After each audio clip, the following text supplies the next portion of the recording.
This video is brought to you by hats. Put them on your head.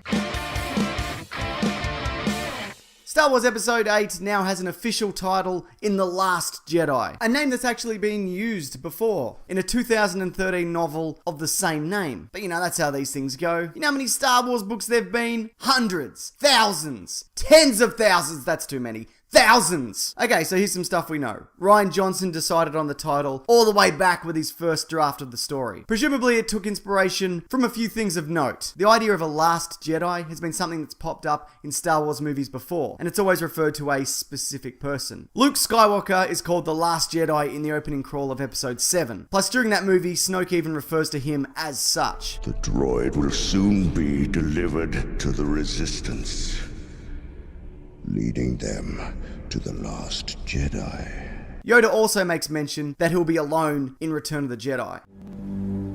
Luke, when gone am I? The last of the Jedi will you be?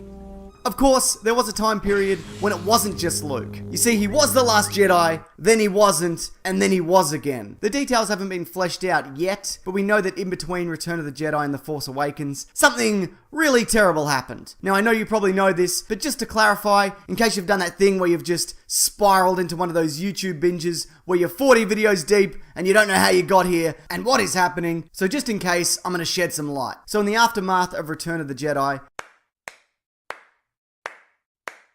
specifically a year later, Han and Leia had a son called Ben Solo, who you might know as Kylo Ren, who grew up to be a super powerful but pretty unstable trainee Jedi. He was taught alongside a lot of other Force-sensitive types at the location of a new Jedi temple founded by Luke Skywalker. His parents and Luke hid his lineage from him. He had no idea that Darth Vader was his grandfather until it accidentally became public knowledge about 6 years prior to The Force Awakens. So off the back of this and being seduced by Snoke, whoever that spindly looking idiot is, he turned to the dark side, killing every other Jedi and burning the temple to the ground like a baby throwing all its toys out of its crib. We actually very briefly visited the aftermath of this moment in Rey's weird Force vision freakout. And as a result of this, Luke went into isolation at the location of the first Jedi temple, which we saw, making him yet again Star Wars Episode 8, The Last Jedi. But just the Last Jedi bit. All of this Han Solo very briefly touched on in The Force Awakens. He was training a new generation of Jedi. One boy, an apprentice, turned against him and destroyed it all.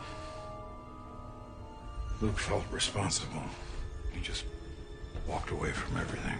But The Last Jedi could refer to a number of people other than Luke. Rey is going to be trained by him in the same way that Luke was trained by Yoda, so it could be her. Kylo Ren could potentially return to the light side, so it may refer to him, though I'd say that's unlikely, in this movie at least. Plus also apparently he's going to be trained by Snoke. It could be Leia, though she mentioned in the book Bloodlines that she sacrificed her Jedi training in favour of bringing stability to the New Republic through governmental systems. Also, maybe there are other surviving Jedi. Who knows? There's always some of them banging about in the background somewhere. Jedi, though, can also be a plural term, like sheep. And by that I mean it can relate to multiple people. So it could be a combination of any of those mentioned. Now maybe this is nothing, but an official Brazilian Star Wars Twitter account referred to The Last Jedi as a he, but that tweet was removed. That, however, could be put down to a translation error that was then promptly fixed. But if I had to guess, if you twisted my arm and I cried a bit and then you stopped and I wiped away my tears and I caught my breath, I'd say this probably refers to Rey as she's an up-and-coming Jedi, or Rey and Luke as a unit. These movies are really about passing the torch onto a new generation of heroes, so that makes more sense to me than it just being about Luke. But who do you think it refers to? And what do you think of the title, The Last Jedi? Mark Hamill bloody loves it, I'll tell you that. Well, it's got a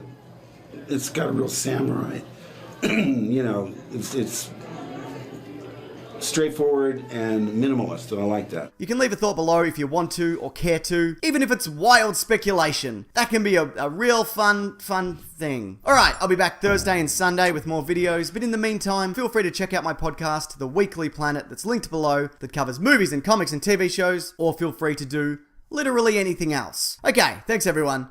Take care.